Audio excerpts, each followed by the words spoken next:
الحمد لله نحمده ونستعينه ونستغفره ونؤمن به ونتوكل عليه ونعوذ بالله من شرور أنفسنا ومن سيئات أعمالنا من يهده الله فلا مضل له ومن يضلله فلا هادي له.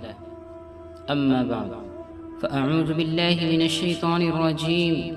بسم الله الرحمن الرحيم. والفجر وليال عشر. وقال الله تبارك وتعالى في مقام آخر: ولله على الناس حج البيت من استطاع إليه سبيلا ومن كفر فإن الله غني عن العالمين. صدق اللہ العظیم. حاضرین مجلس، دنیا کا ہمیشہ سے دستور ہے کہ ہر تاجر اپنے کاروبار کے عروج اور منافع بخش سیزن کا بے صبری سے انتظار کرتا ہے تاکہ وہ کم وقت میں زیادہ سے زیادہ نفع کما سکے.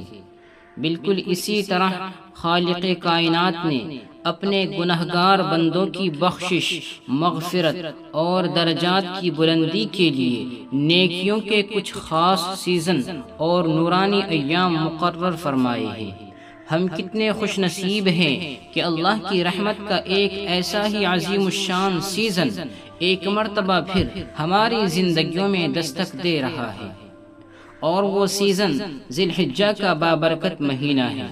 اس کے ابتدائی دن، جن کو عشرہ ذی الحجہ بھی کہتے ہیں، جن کے ایک ایک لمحے میں رحمتوں کے دریا بہتے ہیں، جن کی قسم خود رب ذوالجلال نے قرآن پاک میں کھائی ہے، اور جن میں کی گئی تھوڑی سی نیکی بھی اللہ کو سال بھر کی عبادت سے زیادہ محبوب ہے. آج کی اس مبارک نشست میں ہم انشاءاللہ اس مہینے کے دو اہم حصوں پر روشنی ڈالیں گے. پہلا حصہ عشرہ ذی الحجہ ہے. اللہ رب العزت کی بے شمار نعمتوں میں سے وقت اور ایام بھی اس کی ایک عظیم نعمت ہے، لیکن رب کریم نے اپنی حکمت سے کچھ ایام اور مہینوں کو دوسرے ایام پر خاص فضیلت اور برتری عطا فرمائی ہے. ذی الحجہ کے ان ابتدائی 10 دنوں کی عظمت و جلالت کا اندازہ صرف اس بات سے لگایا جا سکتا ہے کہ اللہ رب العزت نے اپنے پاک کلام قرآن مجید میں باقاعدہ ان راتوں کی قسم کھائی ہے. ارشاد باری تعالی ہے: والفجر ولیال عشر. قسم ہے فجر کی اور 10 راتوں کی. حضرت عبداللہ ابن عباس رضی اللہ عنہما اور جمہور مفسرین کے نزدیک ان 10 راتوں سے مراد کوئی اور راتیں نہیں بلکہ ذی الحجہ کی یہی ابتدائی 10 دن اور راتیں مراد ہیں. ذرا غور کیجئے، خالق کائنات جو ہر چیز کا تنہا مالک ہے، اسے اپنی کسی بات کو منوانے کے لیے قسم کھانے کی قطعی کوئی ضرورت نہیں، لیکن جب وہ ذاتی کبریا کسی وقت، کسی دن یا کسی رات کی قسم کھاتی ہے تو اس کا سیدھا سا مطلب یہ ہوتا ہے کہ اللہ کی نگاہ میں وہ وقت، وہ دن اور وہ رات عام نہیں ہیں، بلکہ ان کی بے پناہ اہمیت، عظمت اور جلالت. جس وقت کی قسم خود رب ذوالجلال کھائے، اس کی فضیلت اور مقام کا احاطہ انسانی عقل کیسے کر سکتی ہے؟ ان مبارک ایام کی اسی فضیلت اور ان میں کیے جانے والے اعمال کے بلند مقام کو ہمارے پیارے آقا دو عالم کے سردار حضرت محمد مصطفیٰ صلی اللہ علیہ وسلم نے نہایت واضح اور خوبصورت انداز میں بیان فرمایا ہے. امام بخاری رحمۃ اللہ علیہ نے اس حدیث کو نقل کیا ہے. آپ علیہ السلام نے ارشاد فرمایا ہے: ما من ایام العمل الصالح فیها احب الى اللہ من هذه الایام. دنیا کے دنوں میں سے کوئی دن ایسا نہیں جس میں نیک عمل اللہ تعالیٰ کے نزدیک ان 10 دنوں کے نیک عمل سے زیادہ محبوب اور پسندیدہ. صحابہ کرام رضوان اللہ تعالی علیہم اجمعین جو نیکیوں کے حریص تھے اور بخوبی جانتے تھے کہ دین اسلام میں جہاد فی سبیل اللہ کا مقام کتنا بلند اور کتنا عظیم ہے، وہ اس فرمان کو سن کر حیرت میں پڑ گئے اور عرض کرنے لگے: یا رسول اللہ، کیا جہاد فی سبیل اللہ بھی ان دنوں کے اعمال سے افضل نہیں؟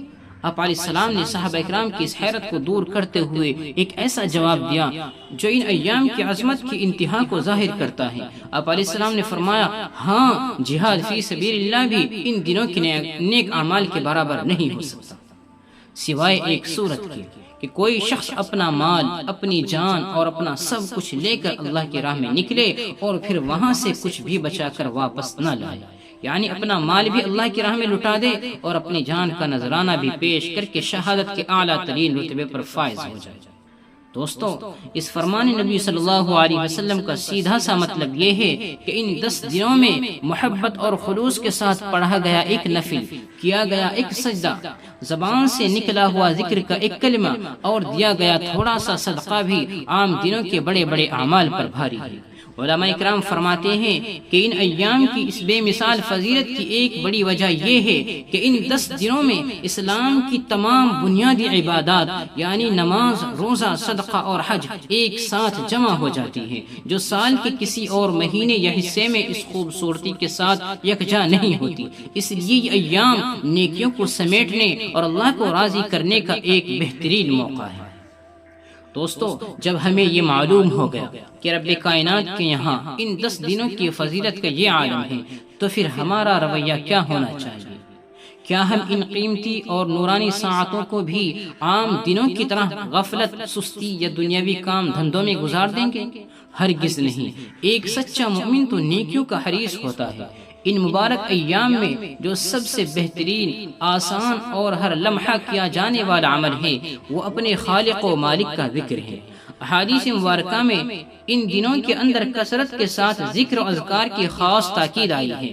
مسند احمد کی ایک روایت میں نبی کریم صلی اللہ علیہ وسلم نے ارشاد فرمایا کہ ان 10 دنوں سے زیادہ عظمت والا اور اللہ کو محبوب کوئی دن نہیں، لہذا ان دنوں میں کثرت سے تحلیل یعنی لا الہ الا اللہ، تکبیر اللہ اکبر اور تحمید الحمدللہ کہا کرو۔ اپنی زبان کو ہر وقت چلتے پھرتے، اٹھتے بیٹھتے اپنے رب کی پاکی، اس کی بڑائی اور اس کی تعریف سے تر رکھیے۔ گھروں میں، بازاروں میں اور مسجدوں میں تکبیرات کا ایسا اہتمام کیجیے کہ فضاؤں میں اللہ کی کبریائی کی گونج پیدا ہو جائے اور دل غفلت کے اندھیروں سے نکل کر نور الہی سے منور ہو جائے۔ ان ایام میں ایک اور نہایت عظیم الشان عبادت یوم عرفہ کا روزہ ہے۔ یوم عرفہ یعنی 9 ذی الحجہ، یہ مبارک دن ہے جب میدان عرفات میں اللہ کے مہمانوں یعنی حاجیوں کا عظیم الشان مجمع ہوتا ہے اور اللہ کی رحمت و مغفرت اپنے پورے جوش پر ہوتی ہے۔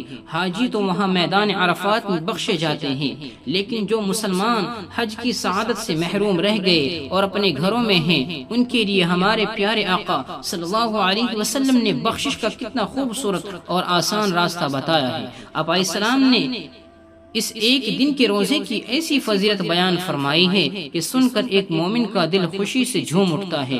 صحیح مسلم کی روایت ہے، رسول اللہ صلی اللہ علیہ وسلم نے ارشاد فرمایا، مجھے اللہ کی ذات سے پوری امید ہے کہ عرفہ کے دن کا روزہ رکھنے سے پچھلے 1 سال اور آنے والے 1 سال کے گناہ معاف ہو جاتے ہیں۔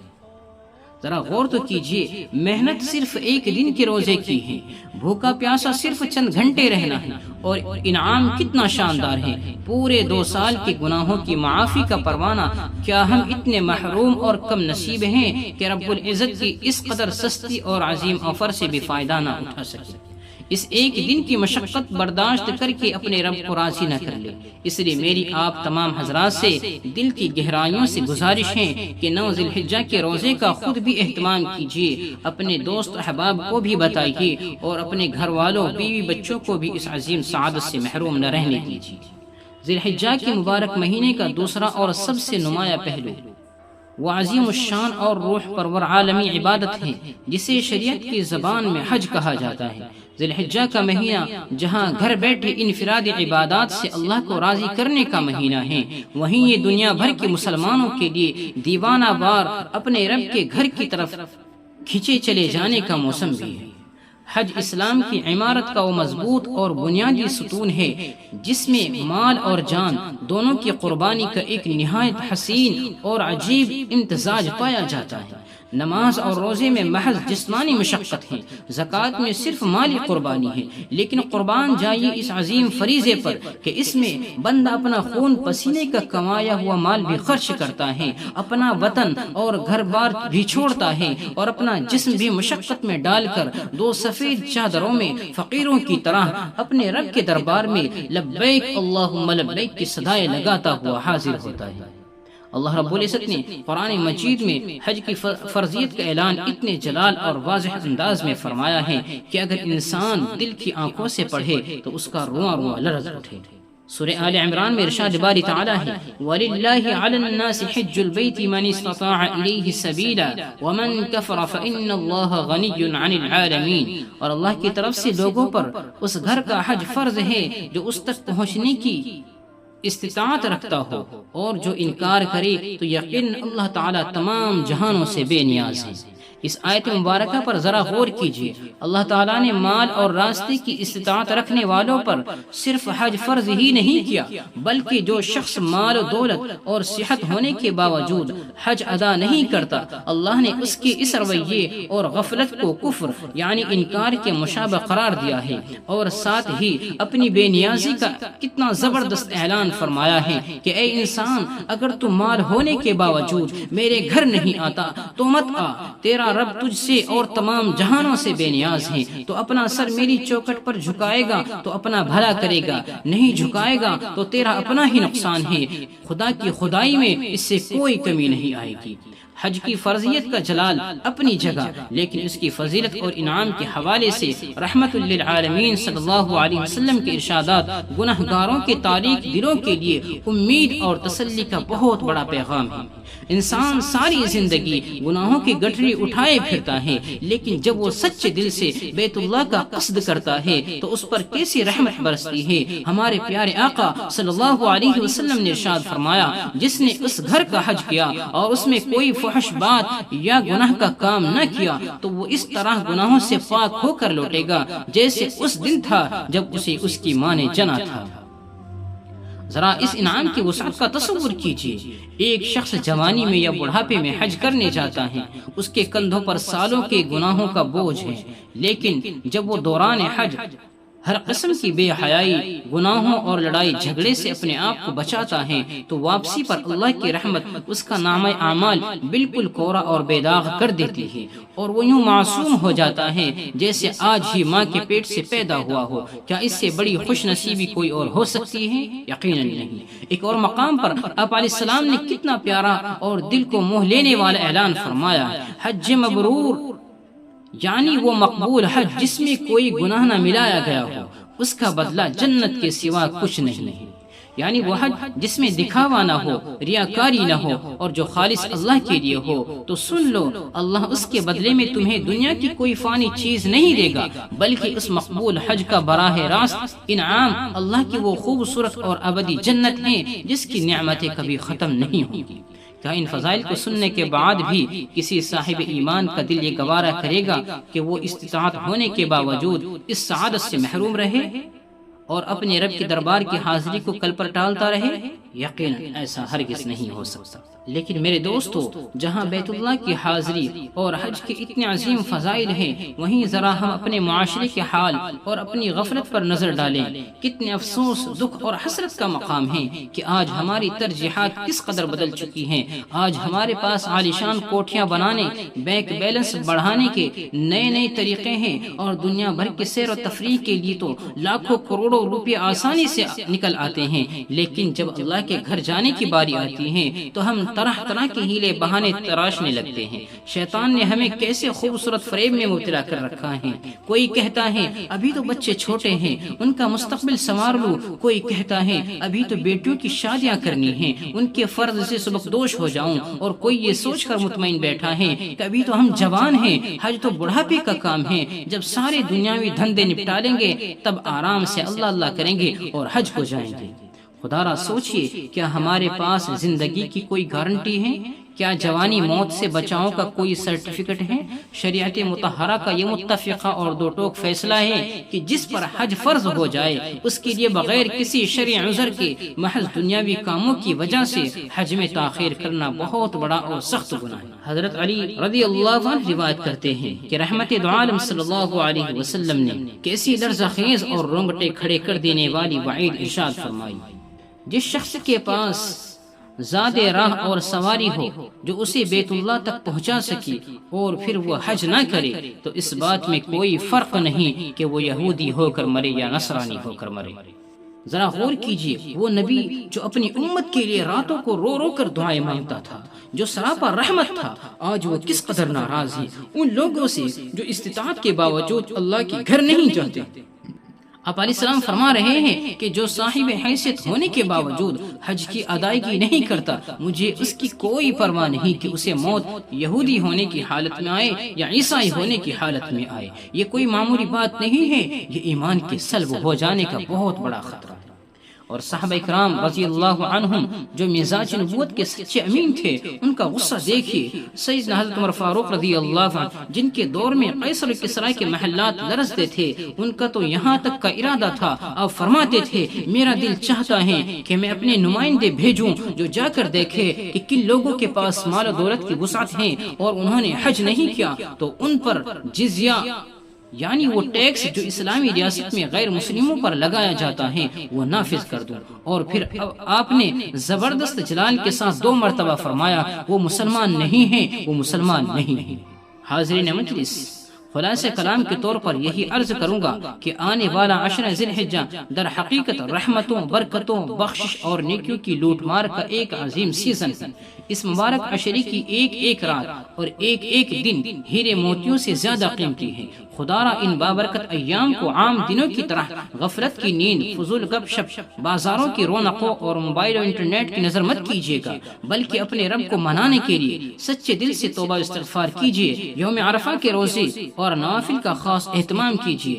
جو لوگ حج پر نہیں جا سکے وہ ان 10 دنوں میں اپنے گھروں میں رہتے ہوئے عبادت کے ذریعے اپنا روحانی حج ادا کرے۔ اور آخر میں میری اس مجمع میں موجود ان تمام احباب سے عاجزانہ اور دردمندانہ گزارش ہے جنہیں اللہ نے اپنے فضل سے صاحب استطاعت بنایا ہے، جن کے کاروبار شاندار ہیں، جن کے پاس مال ہے اور جن پر حج فرض ہو چکا ہے، خدا را اس عظیم فریضے میں اب مزید کوتاہی اور تاخیر سے گریز کرے۔ موت کا کوئی بھروسہ نہیں، سانسوں کی ڈوری نہ جانے کب ٹوٹ جائے اور کب بلاوا آ جائے۔ کہیں ایسا نہ ہو کہ آنکھ بند ہو اور گردن پر فرض حج کا بھاری بوجھ باقی ہو۔ یاد رکھیے، استطاعت کے بعد حج ادا نہ کرنا اللہ کے غضب اور اس کی ناراضگی کو کھلی دعوت دینا ہے۔